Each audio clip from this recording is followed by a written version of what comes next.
Hi, everybody. Welcome to a very special episode of Am I the Asshole podcast. I'm joined by my friend, fellow comedian, very funny guy, Brett Druck. Brett, welcome to the program. Oh, thank you very much. Is it special because I'm here? Yeah, I'm doing a series of episodes with just one guest. Normally I have a co-host, but this is sort of a way for me to be social and kind of wean my video game addiction. So thank you for helping me cut myself off from My Little Pony puzzle game. That's the game I've been playing. Is that a real thing? I don't know. Just pull that out of the probably ether? Is. I pulled that out of the ether. Because I have four nieces, so I'm like, I don't think I've heard of that one. You would, yeah, you would know. have certainly if it was real. I gotta say, I'll throw public props your way because you know I went through quite a hard quarantine, and you know you were helping me with my stand up. I was paying you to help me with my stand up, and that was great. But you're also administering some low key therapy, so thank you for that, bro. Oh, my pleasure. I'm not qualified to do either of those things, but it was a joy.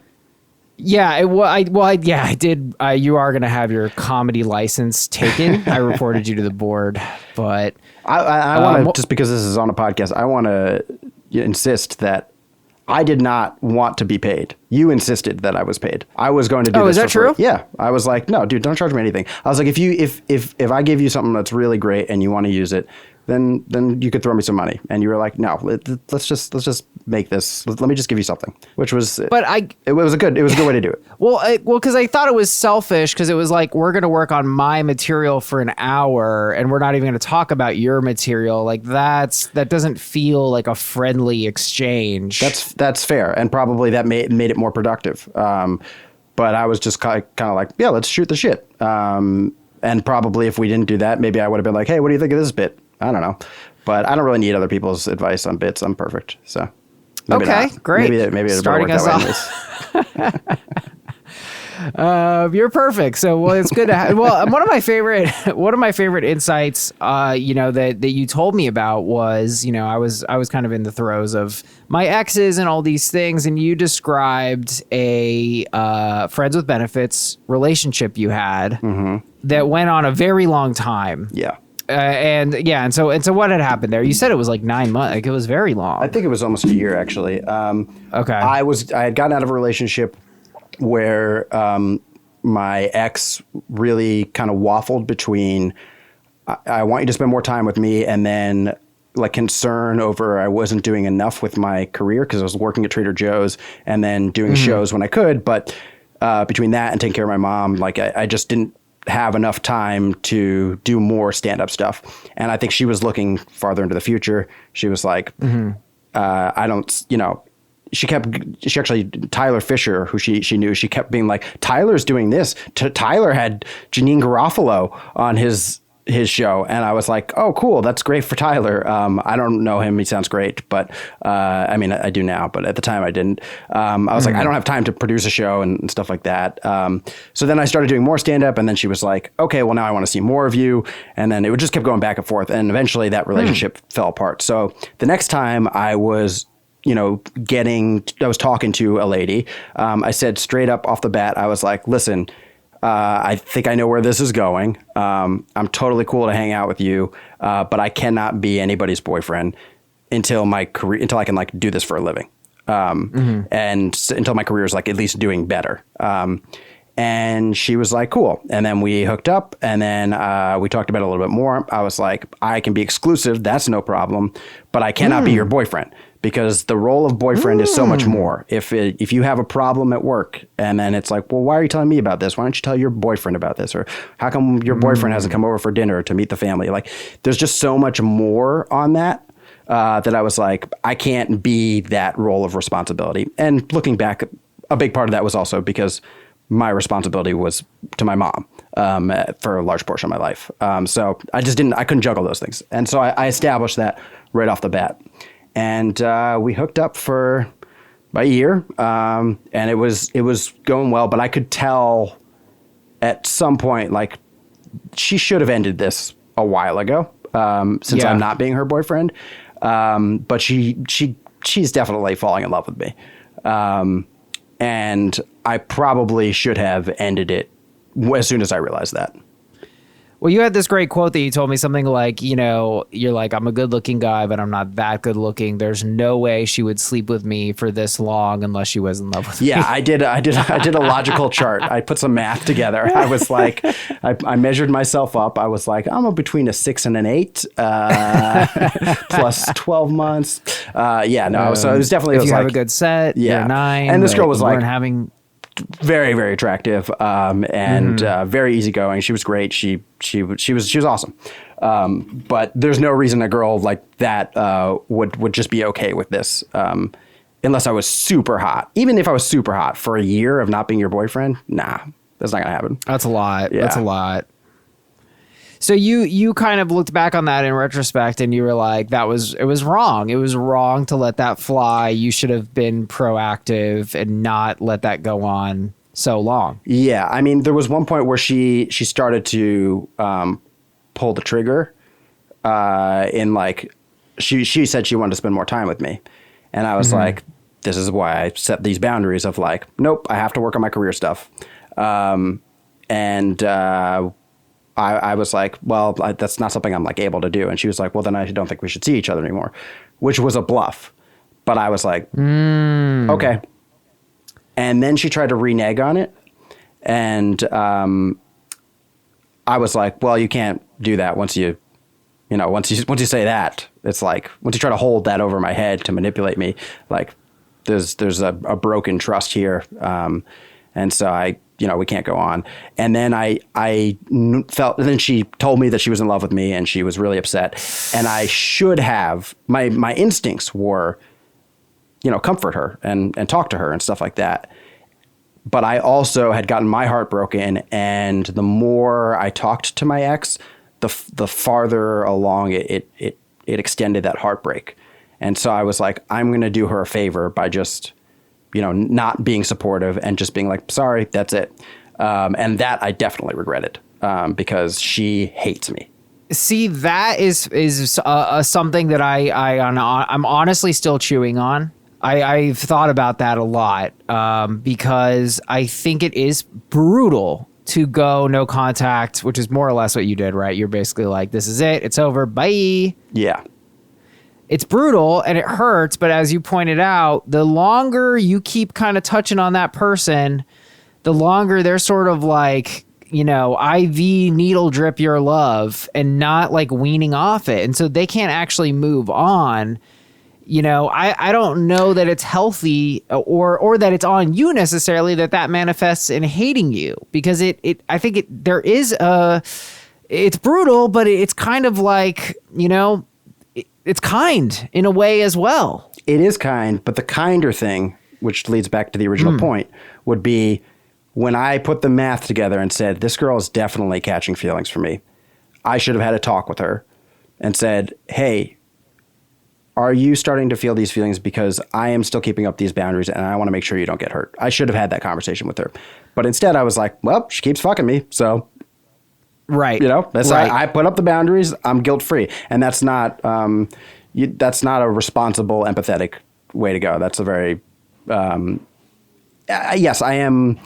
I'm off the hook, but because I set up the boundaries and it's her own fault. But feelings, a lot of times, it's this. You don't have autonomy over feelings.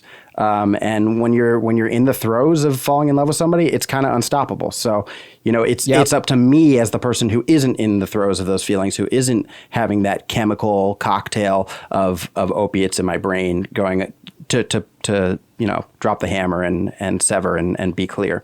And I didn't do that, which was, something that I learned. But I definitely could have weaned her just a little bit more than I went cold turkey. And that was definitely another mistake. I don't know if I agree with you. I think well, first of all, I applaud you for just having the awareness that, you could have done better. There's no doubt, I agree with you there. I don't blame you. I think you were a younger man. You didn't know. Not everybody knows, right? This is like, sure. It's honestly pretty high level empathy stuff to be like, yo, they're in love with me, so therefore I need to cut them off, right? Because you're sort of creating a boundary for them. Not necessarily like a young man's game to like kind of think that ahead and be that empathetic and have that level of foresight. So I really don't blame you at all. I guess where I'm not seeing eye to eye with you is that you seem to regret the hard cutoff. But why? Yeah, why is that? I mean, do you kind of understand where I'm going with this, saying that there's a kindness to it, even though it is brutal? My intention was to be kind because I had been in those shoes, and the best thing my ex could have done was just cut me off and make it very clear, this is over. Yeah. Don't contact me, whatever. And it put me in that weird purgatory of like wondering if we were going to get back together of her. Exactly. You know? Yes. But there is still an in-between, and I didn't give that in-between. When somebody tells you that they love you, you can't just go, okay, well, I'm sorry, it's over.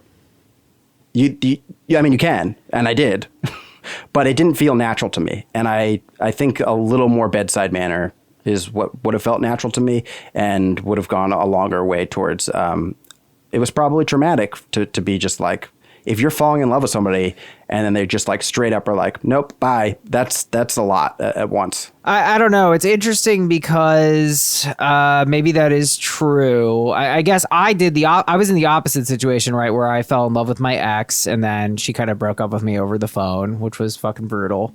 And then, she still wanted to have sex. And then I actually enacted your policy where I said, we're going no contact all the way through. Because I knew that was the only way that I would get over her. And I knew that any kind of contact with her was going to mess me up. But I guess. And I'll give you props on that, because being the person who is in love and having the willpower to not contact that person, even though they do want to talk to you, that is very hard to do. Yeah, I mean, I guess I realized it was toxic, but, I guess this kind of contradicts or supports what you're saying, which is the fact that, ultimately the power was with me because I knew that was the right course of action. But when you're talking about this gal, she didn't have the boundary setting ability, and that had been for a while. She hadn't had it, right? She hadn't set boundaries in the middle when she was already starting to feel things for you, and then she wasn't setting them when she was like fully in love with you.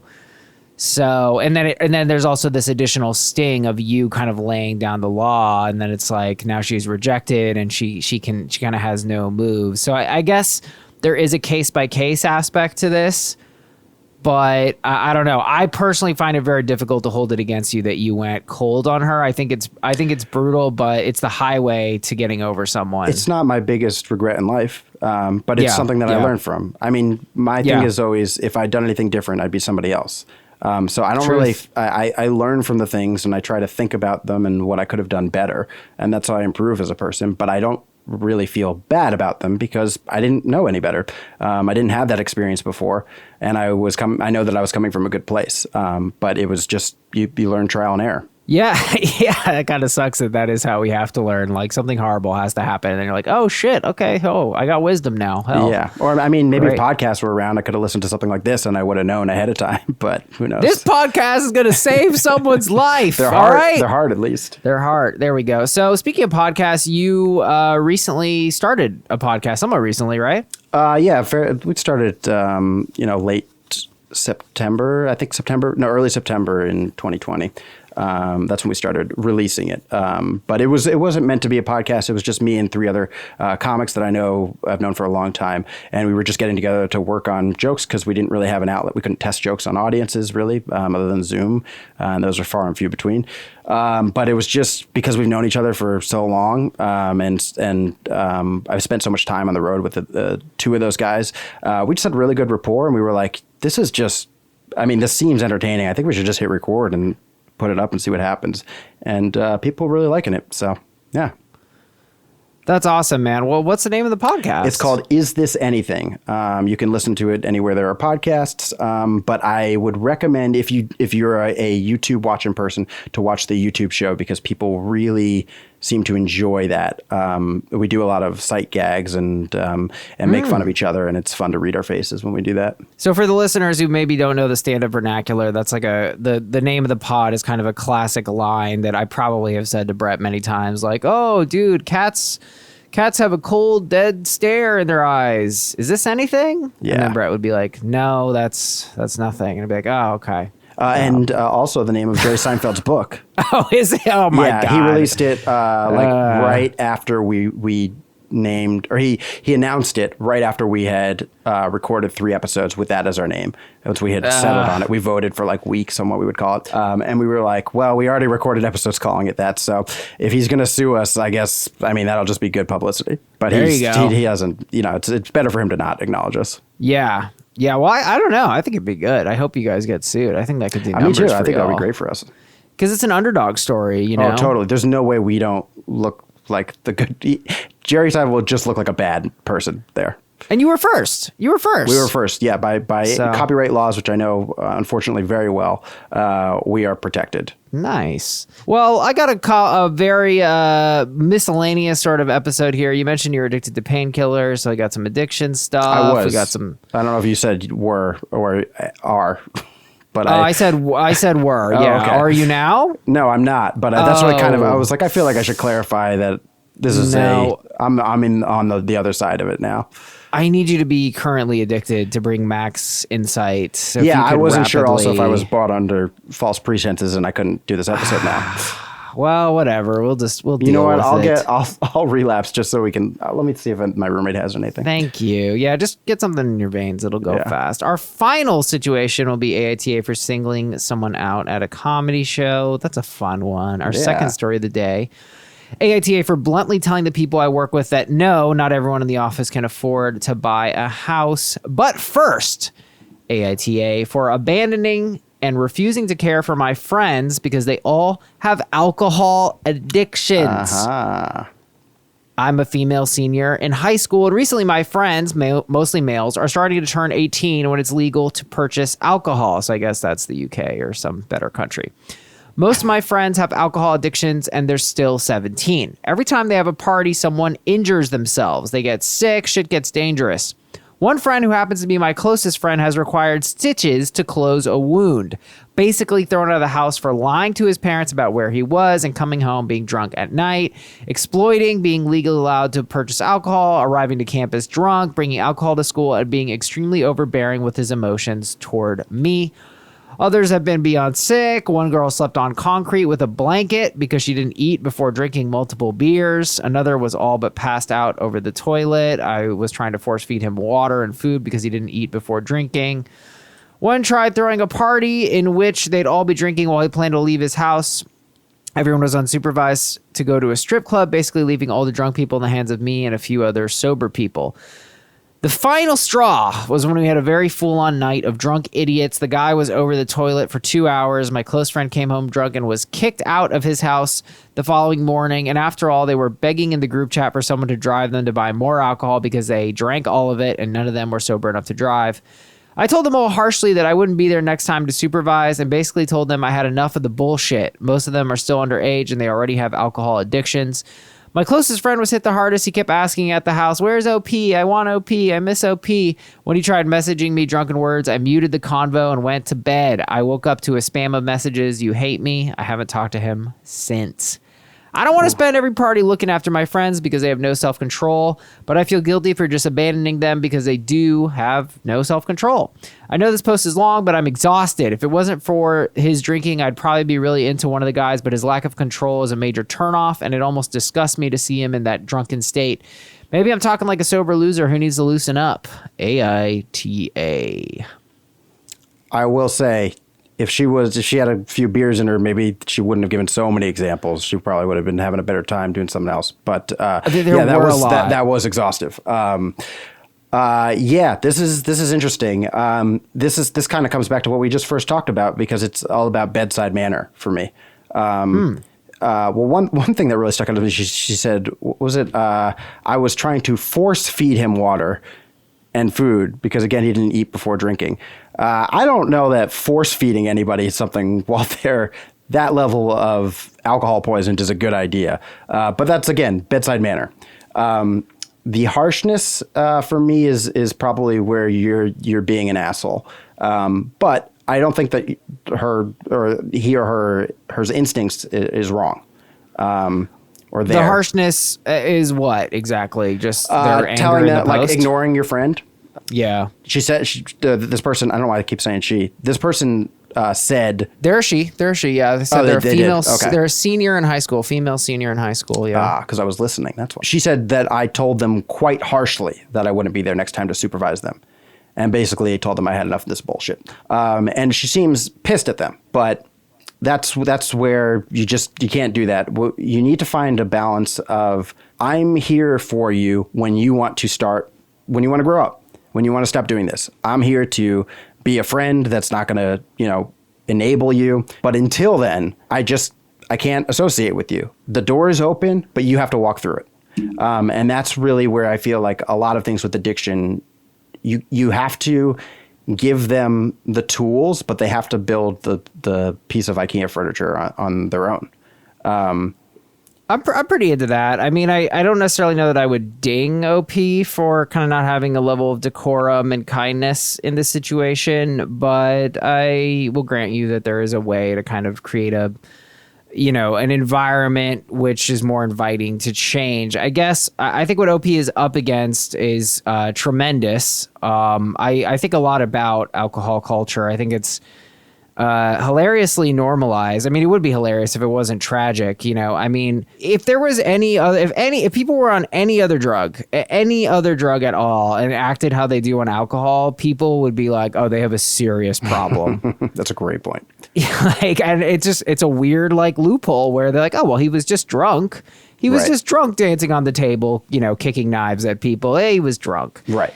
And for some reason that flies, whereas, if you did coke and and fell asleep on the concrete, people would be like, yeah, that guy is seriously fucked up. So I don't know. I guess I understand where OP is coming from. I agree with you. They could have been softer about this and maybe kind of brought this up in a different way. Well, but here's the thing is she's saying in the beginning, in the very beginning, most of my friends have alcohol addictions. And just as this girl I was speaking about earlier, I knew she is having a thing go on in her brain chemically where she can't see properly the situation. Yeah. And so if you know that your friends have an addiction, then you have to come at it with a little more empathy, and you have to understand they're in the forest. They cannot see the trees. So you have to know that you have a different perspective. And so it's not obvious, oh, I just got kicked out of my house. And that's what's frustrating her, is that it should be obvious. I just got kicked out of my house. I have a problem. I need to stop doing this thing that's causing that. But they don't see that. They just feel I'm sad. And when I do that, I'm happy for a little while and I forget about how sad I am or whatever else is going on that I don't like inside me emotionally. And that's all they can focus on. And that's there's nothing wrong with that. We are all constantly in our lives pursuing being happy. That's what motivates all of our actions. So they need to have a moment of clarity, and she has to be there and for them and be supportive of when they are. But also it's you have to let them know that it's there. Otherwise, they'll never change. Well, yeah. And I mean, this is ultimately where I wanted to go with this. I don't know that I necessarily think that all of these people are alcohol addicts, but that is why I chose this situation, because I wanted your take on there is a kind of a duality that, and it really manifests with any addiction or really any kind of compulsive behavior with someone you're with, where it's how far do you have to go? When your friend is an addict, they're draining. They're difficult to work with, and you said you were addicted to painkillers. So I was just curious, you're saying of this girl, well, she could have kind of said things like, when you're ready to change, I'm here for you. And yeah, I guess that's a question I wonder about, is if my best friend was a booze hound and then, he's drunk for the third time and I'm get the fuck out of my life. I'm blocking you. I get going back to blocking, is that unreasonable? How hard do you have to try? How much of your life do you have to give to someone else when their life is affected by this compulsive behavior, addiction, or whatever it may be? None. You don't have to give any of their life. And I mean, this person's 18, 17, whatever they are, they're going to make a ton of friends throughout their lives. The likelihood of these people being their friends later in life is very small. Right. You don't get to choose your family. You don't get to choose who you work with. But you do get to choose your friends, and that's where you should be the pickiest. So I think it's absolutely okay to say, hey, listen, I don't want to be around the type of people who don't have the realization on their own that this isn't okay behavior. and that they need to change something. I want to be around people who are like me, who realize this and say, I don't want to do this. And some of those people may have that realization. So you open the door for them, but it's totally okay to be like, I'm not coming back in that room. I'm staying in this room. If you want to walk through this door, I'm happy to have you. That's just a boundary. Yeah. That's just a straight up boundary. Yeah, you're right. I guess I don't even know why I thought that was. I guess because it's, I think of like, well, if I have a relationship with someone and, they've been my friend for years and then they slip into a heroin addiction, I guess I would feel some kind of debt to them, I guess, or something of like, being like, well, they were my friend for all these years, so I should try to help them. But I don't know. I guess one thing I've run into on the literature on this is like, you're kind of fantasizing. You're honestly fantasizing. It's pure fantasy to think you can help them. They have to help themselves. Yeah, so that is definitely something that rings true for me.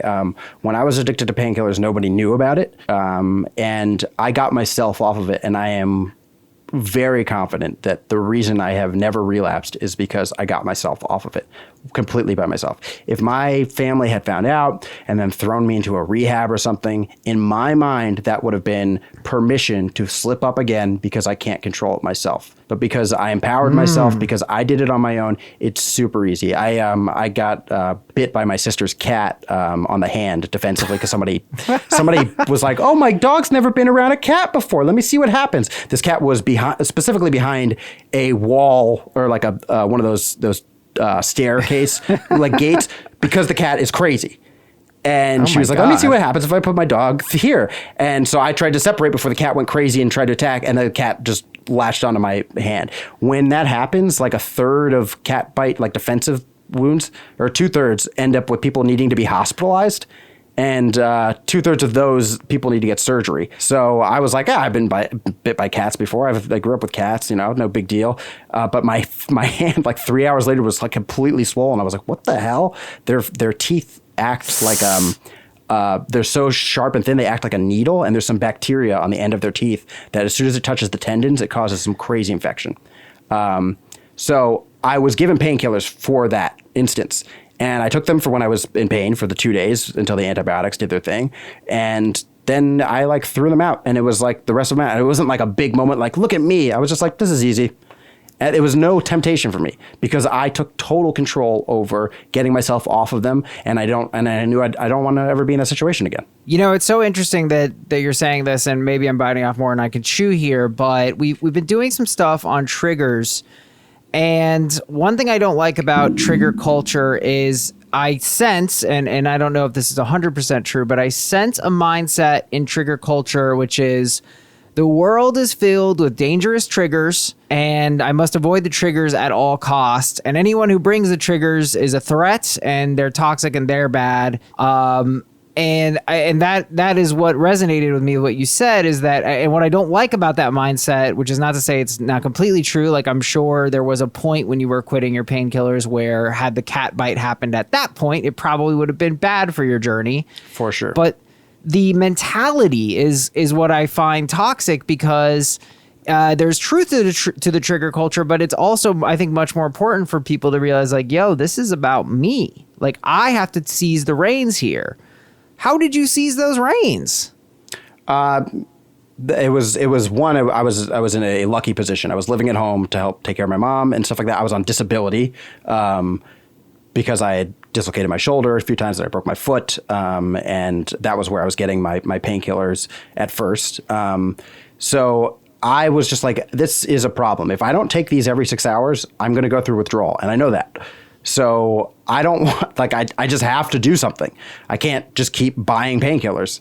And I also knew that I wasn't as funny on painkillers, and I was still pursuing stand-up. So I was like, this is something I have to figure out.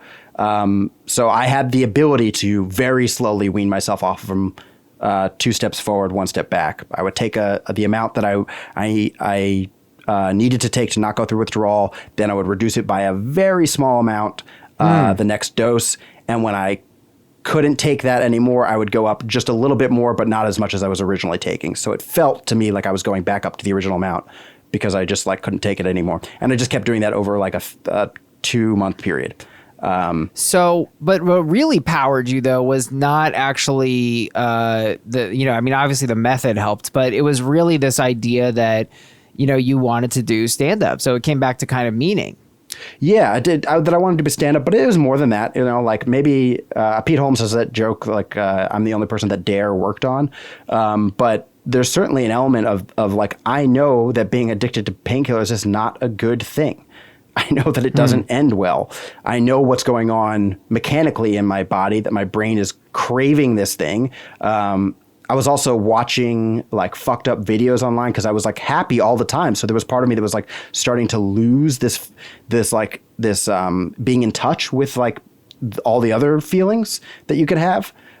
So I was like, now I'm like, can I watch this really, really crazy video of the White House station fire and be like still happy because this is really traumatizing? And the answer is no. But I still was like more okay with it than I should have been.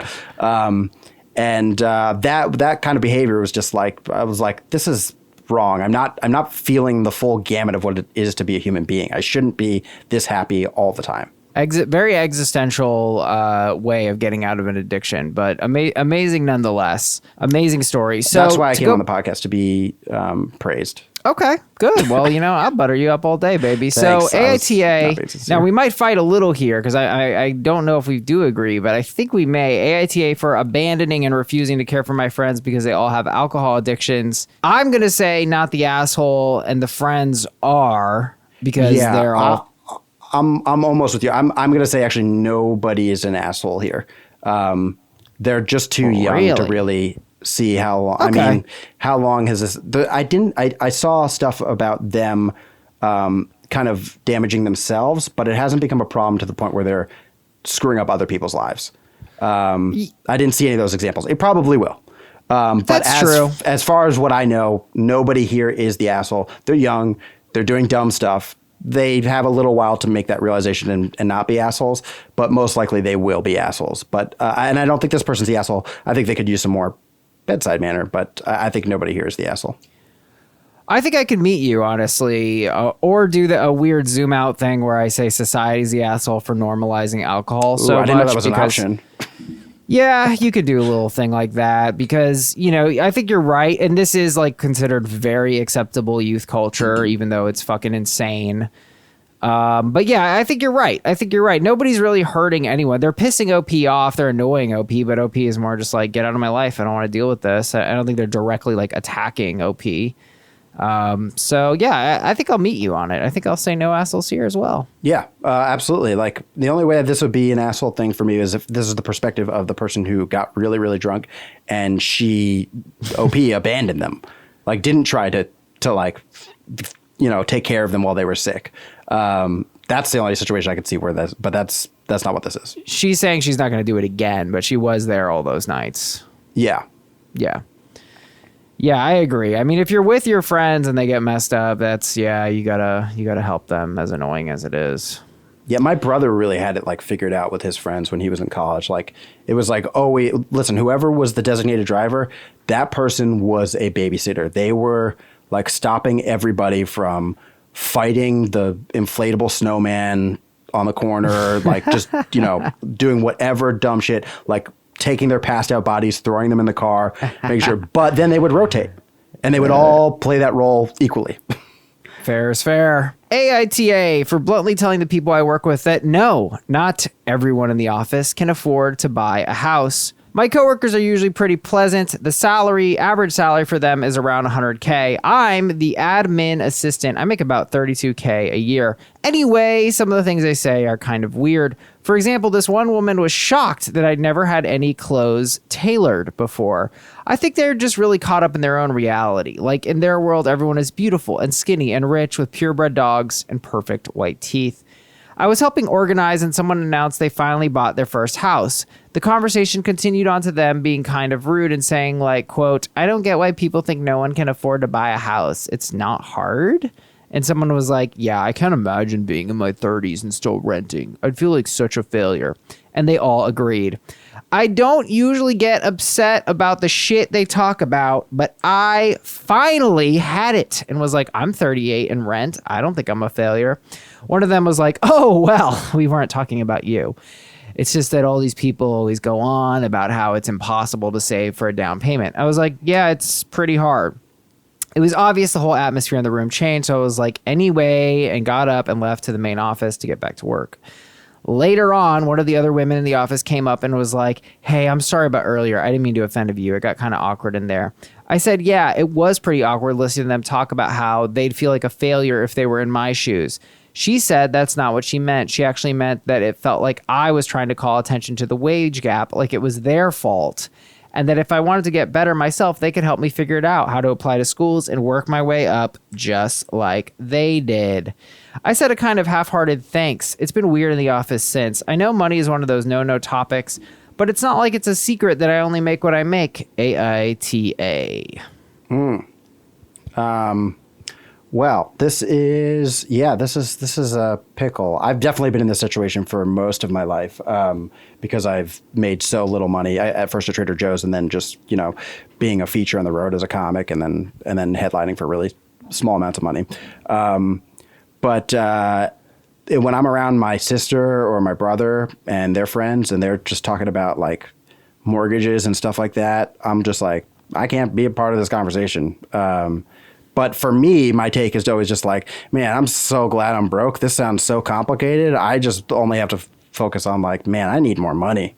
That's like so much easier. They're like, what if I get my taxes? I work in Staten Island for 6 months a year. Can I do my taxes? Can I claim there because the taxes will be less? And like, I'm just like, I don't have to think about any of this. I'm just like, yeah, I just gotta get more gigs, better gigs. So nice. But yeah, it's a tough thing, and I guess those people are. It sounds to me like most of the people there probably aren't making. They are probably making more money, and that this person is like the odd person out. Right. Well, they all make around 100K, and OP makes 32K. Right. So they're kind of a fish out of the water. Yeah. I kind of feel like this is weird, but I am kind of like, well, if you're in an office filled with people who are making more money than you, like those people are, that's what they're going to talk about. Like they're not going to cater their conversations. They weren't talking to him, this person directly. They were talking amongst themselves. And this person is overhearing it. So I just feel like, I don't know if that's the majority of people are in this situation. That's what they're going to talk about. And it's okay to remind them like, hey, I don't make that much, and I don't feel like a failure. But I feel like the person who reacted, they did it appropriately. They're like, hey, I didn't mean to say that. And I mean, maybe they could have said like, hey, I didn't even think about how that might sound to you. But the outreach to like, hey, I could help you a little bit. And do whatever to just kind of like make that right, because they want you to be able to have that conversation. That's kind of really nice. I think this person, they got upset. The people were being tone deaf, and they held on to that upset feeling when this coworker like sidled up and wanted to do right by them. I think all the other stuff that they're saying where this person is offended that they were offering help, they shouldn't be, because they held on to that feeling and didn't really take the apology.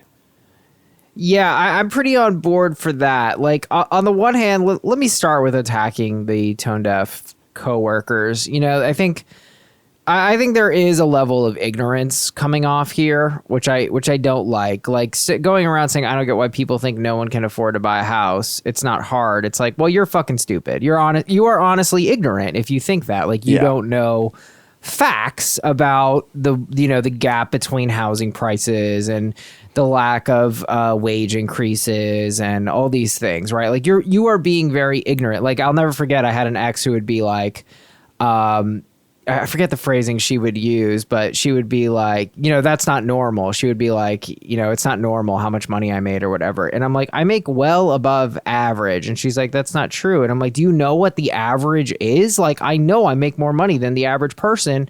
So that's not even factually true what you're saying. And what it is that people create their own average in their head. Right. And if you're surrounded by a bunch of people making 6 figures plus, that becomes in your head average, and you become a bubbled idiot who thinks that everyone makes 6 figures. And it's like, no. Right. So I don't like them. I don't like that they're ignorant. I don't like that they're in their own little echo chamber of bullshit. That said, I think you are onto something here where it was like they weren't attacking OP. They were being obtuse, and I don't like that. And I think it would have been more acceptable for OP to say something like, well, like, actually, you know, a lot of people do struggle to pay because the average wage is 45 grand. And, you know, housing prices have actually raised exponentially over time. There's not a lot of cheap housing available. But instead, he took this very personally and took it as an attack on him and his financial situation. And one gap I was going to say with regard to you, and I think this is kind of going back to the addiction thing of purpose and meaning. You know, I love how honest you are about your finances, and I would never judge you for your finances because I regard you as so successful in comedy, and I think you regard yourself as successful in comedy because that's what matters to you. Yeah, I feel wealthy, but not, you know, what's another word for having a lot of money, whatever that is. You're rich, bro. You're freaking rich in your own culture, right. Brett Druck culture, baby. That's right. And I guess on the same token, I do find it rather disgusting when people's identity is homeowner and real estate person, like, oh, I'm going to buy property. And it's like, that's great. Honestly, I can't think of anything more practical than like buying property and renting it out to people or owning your own home. But when you start to go into like, I'm better than other people because I own my own home, I'm like, you're not actually better than anyone. And your personality really sucks. Like, yeah, for sure. Yeah, absolutely. I will say on the other end of this, even though I'm pretty much like, yeah, I chose to go into a career where I'm doing something that I enjoy, and I know that I'm probably not going to make a lot of money for a long time, if ever. But that is something that I chose to do, because money doesn't mean that much to me, and I'm pretty happy with just enough to get by. But one time that it did very much bother me was I was walking into an audition. I knew probably 6 or 7 actor, comedian, improvisers in the lobby waiting to go in an audition. Wow. And I'm walking in, and one of the casting directors literally says out loud, clear as day, on his phone, so I could totally hear him. He goes, "I don't even know why I'm doing this. I don't need the money." And I was just like, I think that was the last commercial audition I ever went on. I was like, I'm not doing this anymore. Just like, you know, everybody who's coming in here is not doing well. Like actors and comedians and improvisers in New York City, like they also treat you like you are, you know, you're a shovel in a garden, like you're just a tool to them. So that is generally the cavalier attitude, but like that tone deafness, that really did get to me, and it really did bother me. But normally I'm just like, the people are in their own world. They don't get it. That's what they're going to talk about when they're with each other, when they're in their bubbles. Right. I mean, I don't think that makes it okay. You know, I definitely doesn't. Like this person calling them out should have embarrassed them. Right. Right. But instead they were embarrassed and hurt. But really they could have gotten owned right there with a nice tasting of facts and truth. Yeah, absolutely. But they also, at least if this person is indicative of the whole group who came to talk to them, they're doing the right thing. Like that person was appropriately embarrassed without the facts, and they wanted to help. Right. I think that's an interesting thing too. It's like, okay, so then this person who kind of said this offensive thing apologizes, but then suggests like potentially applying to schools and doing these kinds of things, which hurt their feelings more. And then they're sort of kind of go on and say, well, like, I'm fine, you know, making the amount of money I make and living the life that I live. I guess I struggle with that a little bit because I don't know. I guess I do feel like unless you have a passion or a meaning, and I'm not getting that from OP at all, you know, being almost 40 and then making basically minimum wage is not a great situation. So it's like, what? I don't know. To me, that does feel like a deficit, and not in the sense of a financial sense, but I'm like, why wouldn't you go to school at that point unless you have something to do? Like, if you're going home at night and making pottery and that's your thing, then great, then be the potter. But like, I don't hear any kind of strong meaning in their life. And I think that's I mean, I think it's shitty when people have money and that's the meaning of their life. You know, they work a job they don't really care about, but it's well, at least they're comfortable. Yeah. And listen, this person you don't have to have a passion even. You could be okay making $32K a year, and like your passion could be something that we don't know about. Maybe this person takes dance classes and they're like, I love samba. And that's and I make enough to pay rent and eat, and that's what I'm happy with. Maybe they're like, I don't want to start a family, whatever reason. It's definitely possible without having some crazy passion like stand up or something like that. But if that's really how you feel, you wouldn't have been offended by that, because you would hear those people saying that stuff and you would go, well, they don't have what I have. They don't get it. They're naive. The person being offended is because they know that they do feel that way. They do feel somewhere in themselves that they are a failure and they want better. And that's why it hurt them. And that's why they're offended. I think you're 100% on. I think you're 100% on. Yeah, I mean, and I think I was coming off as judgy. I think I am a little judgy. I don't think, for instance, I could date someone who is like, I don't care about my job. I don't have any passion. I'm fine just paying rent. Like for me, I need a little more drive, but there's nothing wrong with that if you're happy just kind of breaking even. And I love it. They do samba classes at night and that's all they want. It could be anything. Maybe they paint Legos, or I don't know. They build trains, or they paint Legos. I don't know what people do. I don't know what hobbyists do, but like if you have hobbies and you can afford to eat, like you're still living better at $32K a year than most people around the world and anybody who lived 100 years ago. That's true. You're crushing people 100 years ago. Yeah, it's true. So I'm like, I can totally get that. Like, I could date somebody like that because like this is what I like doing. I don't want more. I just want to like if they were like, I just want to be in a relationship with somebody who we have a real good connection and that's it. That's all. Then great. I could totally date somebody like that as long as they realize that and they own it. But this person's not owning it. That's true. You're right. Ownership is huge. As long as you can just be who you are and you're comfortable who you are. I mean, that is very sexy when you're just like, I know what I want. I love what I do. I don't need anything else. That's all right. So I think, okay. So then to actually go into the mechanics of this, they bluntly told the people they work with that no, not everyone in the office can afford to buy a house. Here's where I'm settling on this. Being ignorant and having big takes and then being obtuse enough to say them in front of the admin assistant, I think that is asshole territory. I think that reaches a level of, just not being aware and then, not being aware of society and the world and then not being aware of the actual situation you're in. So I'm sensing we agree here. AITA for bluntly telling the people I work with that no, not everyone in the office can afford to buy a house. We agree, not the asshole and the obtuse coworkers are. Yeah, for sure. And actually, even in this response, now that I'm reading it, where the one of them came to this person. And was it this person? Oh no, that was the person who responded. Whoever said, "Oh, we weren't talking about you." It's just all these people who go on and on about how it's impossible to save for a down payment. That was just the knee-jerk reaction. Whoever said that is totally an asshole because that person just made up those examples to justify what they were saying. They've never talked to a person who says who talks about how it's impossible to save for a down payment because that's why they're in this bubble conversation to begin with. Right.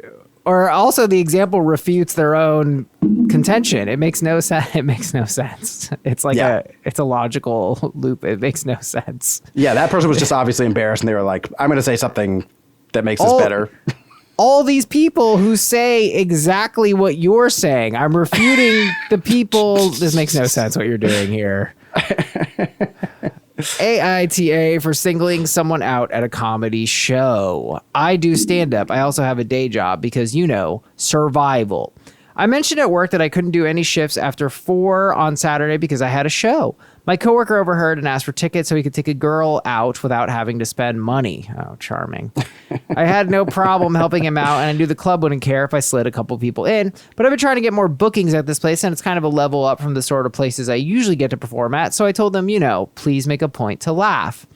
I'm up there doing my show, and I see them, and they're the only ones in the intimate audience who aren't laughing. It bugs me a little bit, but I didn't want to lose my rhythm, so I ignored it. Then I see in this dark room that seats max 40, this guy is texting with his phone screen on full brightness. So I start telling a joke about a time I gave friends from work tickets to see me and they texted through the whole thing. And as I'm doing it, I'm slowly approaching their table and the audience realizes I'm talking about these people at this show. Yet he doesn't notice or look up until I'm literally off stage approaching the foot of his table staring at him.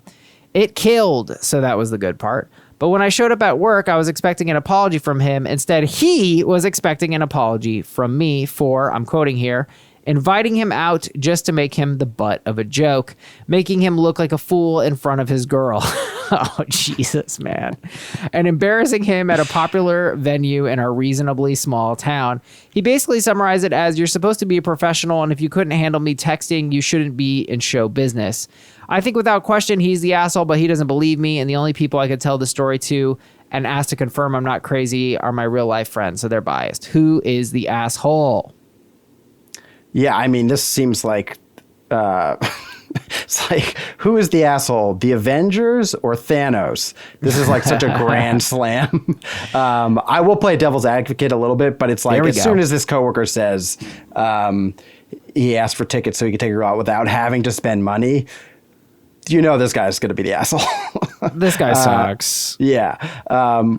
Side story, I did once, or actually for a while, I would take when I went on dates and I go into the city, I would look at Google Maps and I'd go cheap bars. Okay. And it was just like, yeah, that works. You can find much cheaper cash bars by doing that. And it was a way for me to like take girls out and buy them drinks without going broke, which I already was. So one time though, I went to go look up a different place for us to go, and the girl looked at my phone and it said cheap bars. No. In the Google Maps, and she was like, "Does that say cheap bars?" But I owned it. I was like, "Yep." Yeah, cheap bars for a cheap girl. What? Yeah, like no. I mean, I was kind of like, yeah. I mean, you want to spend more money for the same alcohol? Yeah. Well, I usually write reasonably priced bars, but my hand hurts, sweetie. Is that okay? Yeah, it worked. I got laid. We had a There good you time. go. You closed the deal. Let's break it down, though. I think it's obvious for you why this is such a slam dunk. But I mean, look, let me pose some questions here. I mean, you go with a coworker. He wasn't interrupting the show. He was not interrupting the show. That is true. That is definitely true. And you fucked with him. You know, it was not being a wingman, so it was kind of rude. Yep. Now I don't know how far into this person is into stand-up, but there is a certain time where you have a realization that sometimes the crowds are just going to be ignoring you. And what'll happen is you have to focus on the people who are paying attention, and it's really hard to do. But what happens is if you focus on that one person who's not paying attention, then what happens is you focus on it and you ignore all the 20, 30, 100 other people who are having a great time. Yeah. And it ruins the show for you and it ruins the show for them. And that takes a long time. I've seen pro headliners do that. They're killing, but they won't let it go that this one person has their arms crossed. I've seen you do this expertly to like a room that was like half warm and you were just like, fuck the cold people. And eventually you had the whole room. Absolutely. I've also done the other thing where I focus on that person and I tank the show. But that's what you learn. So yeah, I mean, if this person's only a year into stand up, they're probably not going to know that. They haven't done enough shows. And I definitely know that situation of like they're describing here, that it's an intimate audience. Like I know that briefing your person, your friend, your coworker, whoever's coming, like, hey, this show, basically you have to say to them, this show might not be good. I don't know. It's a crapshoot. There might be a bunch of crappy comics. There may be 5 people in the audience. It may just suck. I dreaded that. But you still want somebody to come out and support you, and you hope that the show goes really well, and then that person thinks highly of you. But you should have probably had a sense for this guy before he asked to come to your show. You know, I'm surprised this guy showed up to begin with. Obviously, it was to get the cheap tickets and the date and stuff like that, which I respect him on that front. But then, yeah, obviously he's being a dick. But yeah, no, this guy, he doesn't. You make a great point. He's not interrupting the show, and so that's a matter of being hurt and taking it personally. When in fact you could just be like, there are other people who were enjoying the show. Obviously, if that killed, then he could have easily done well by focusing on those other people and doing his regular act, and just just not being distracted by them, by being there and being present. Right. Yeah, I mean, I think what there's no way to go around is that, this is a valid move, because even though I think, you put this brilliantly, that focusing on the non-focusers is usually a pitfall, it can also be key to being present and calling out the environment and calling out the room. And that can also really kill with audiences. I think a lot of audiences, just love to feel like you're actually present rather than just reciting material, because they could see that shit on TV. And I think that's just part of the nature of going to a stand-up show. So that's just part of the hazard and excitement of going, is that you can be called out and that's a real person there yelling at you. Absolutely. It's also, it's a technique that I've used, is just to not make them the sole focus, but call somebody out who's not enjoying it, but in a positive way. Like, don't worry, I'm going to win you over. The way that this person did it was very funny. That's a really, really funny approach to do that. But if that's the highlight of your set, then you're hyper focused. Right. It's kind of a crutch, because how are you going to repeat this? We're going to invite this guy to all your shows. Right. Exactly. I mean, there will always be somebody ignoring you, I'm sure. That's true. Of all the constants in comedy. So I think we agree on this one. AITA for singling someone out at a comedy show, not the asshole. Oh, but is this guy the asshole? I don't know if he's the asshole. He's a shitty audience member. Well, I think the holistic picture tells me he is the asshole. Asking for the tickets to be free and then showing up. None of those are wrong, but them together are wrong. I think it adds up to asshole. Absolutely. Yeah. He said he was texting. That is kind of rude. But then again, some people just genuinely, they don't realize. I don't know how the show was run. Usually a host will say, or, the comedy club will establish, please don't text during the show. Right. Usually they say it. But we don't know how the show was run. It could have just been some crazy bar show or something like that. It takes some self-awareness to look around and realize you're the only person who has their phone out. Yeah, self-awareness. This guy is not very wealthy in, so to speak. So I think we do agree ultimately. Go ahead. Oh yeah, I just also like the cheap tickets, the free tickets to take a girl. It's just like a weird, insecure move. It's like a very beta male thing, I think, to like bring a girl to a show to like impress her. I guess maybe he thought like by paying for things he was impressing her, and then the rest of it didn't really matter what he was doing. Like he thought that would work. But like if you want to get like laid by going to a comedy show, you take the girl out and you just laugh at whatever she laughs at. Oh, is that you don't the trick? Ignore the show. That would be hell for me. I'm never bringing a girl to a comedy show. Oh yeah, I brought plenty of girls to comedy shows, but I'm performing on them. So then that's fine. And then it's like, wasn't I funny? Huh? Yeah. And sometimes you're like, oh shit, I wish that went better. Yeah, I know. Anyway, I think we agree on this one. AITA for singing someone out at a comedy show. We agree, not the asshole. And this guy is Brett. Thank you so much for doing this show. You guys can follow Brett on Twitter. He's a great tweeter at Brett Druck, TTDRUCK, Brett Druck. And your podcast, Is This Anything? Available on all podcast platforms, but recommended on YouTube. Anything else you'd like to plug, Brett? I've started making TikToks a few days ago. So you can follow me at the Brett Druck. The Brett Druck. We got a the on the TikTok. I'll follow you right now, Brett. I will follow you right now. That's it. This was a blast. I'm glad you had me on. Thanks for having me on, Danny. Absolutely. Are you posting stand-up clips on TikTok? Or are you doing? I am just taking old tweets and reading them and maybe putting a little extra flair on them. For now, who knows? Maybe I'll be doing dances in a month. When does this come out? I don't know, but I'm following you now, so it's all happening. All right, I'm good. It's all happening. I'm famous. All right, guys. Well, we'll see you next time. Bye-bye.